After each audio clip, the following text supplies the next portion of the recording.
I guess some fans might worry now that those two young players won't get as many chances. What would you say to them? That's players or young players, they're not going to play because we don't have somebody else or because they are academy players. They're going to start games and play games if they deserve to play and they perform at the level that they have to for the level of this football club. So football club at this level needs competition, 2 or 3 players in that position to fight. If they are able to fight and compete and they are better than the other one, they will play. If not, somebody else will play.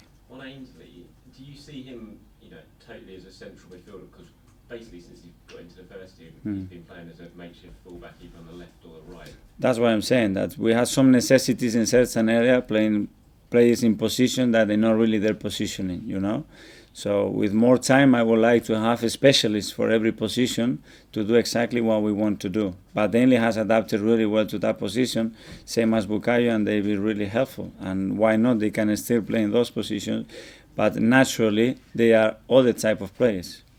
You said just earlier you were a bit worried at the start of the month about players possibly leaving. Did you have any sort of real offers for players that you thought the club might accept? There were some situations that we had to deal with. I tried to deal with them in the best possible way with the beliefs I had and what I thought that those players, how valuable those players could be for the squad. And so far, I'm in the place that I wanted to be. You're talking about people like Xhaka and Mustafi, or we're talking about other players? In general. With Ainsley, you said you wanted specialists in each position. What type of midfielder do you see him becoming for you? I think he can play in various positions. He can do really well at fullback as well. And the way I like fullbacks to behave, sometimes playing more inside as midfielders, is a very useful player. He's got great speed. He's technically gifted. He's a good passer of the ball. But as well, he can play as an attacking midfielder because he's a threat every time with his runs as well, closer to the box. And he can play a holding midfielder because he's played there a lot in his career. So it's good to have players that can play in various positions. Yeah, and with Murray coming in as a left-footed player, would that maybe see Luis move out to the right so you can build up attacks? Depends.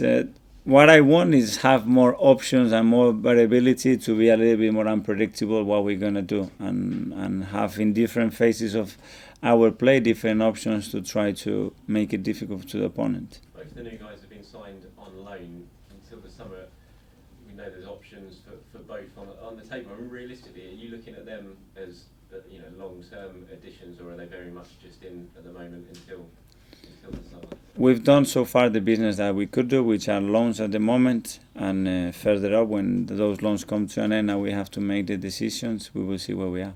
You could be overloaded with defenders. I mean, Sorry? If these two stay and everyone else comes back, you could end up with about 12 defenders in the summer. Is that going to be an issue for you?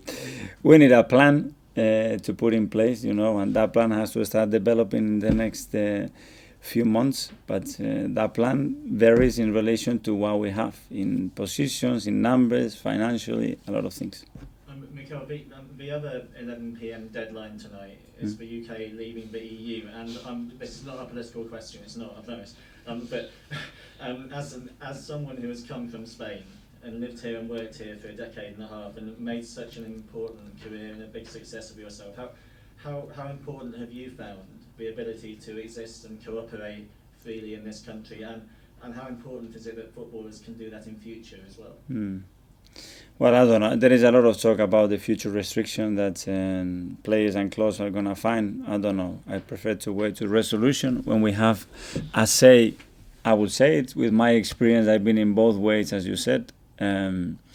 I have a very clear idea what I would like, but publicly to say that I don't think it's the right time to do it. But it's been beneficial to your career personally, of course. Absolutely, and it's not only the fact to give the opportunity to live the experience that I was able to live in this country, but as well how I was treated in this country. And that's something that has to be related. We can open spaces for people, but only if they are so welcome after and they get treated that they can contribute to something like they've done. If not, it's not really a point. You mentioned about being ready for battle. Is that so your players can't go there and be too nice? Do you see your squad as a type who can go there and be the bullies rather than A lot of teams do get bullied by. Yeah, a lot of teams, they get bullied even if they believe they cannot get bullied. You know, this is how good they are and this is their strength. You know, so we have to make sure that this doesn't happen.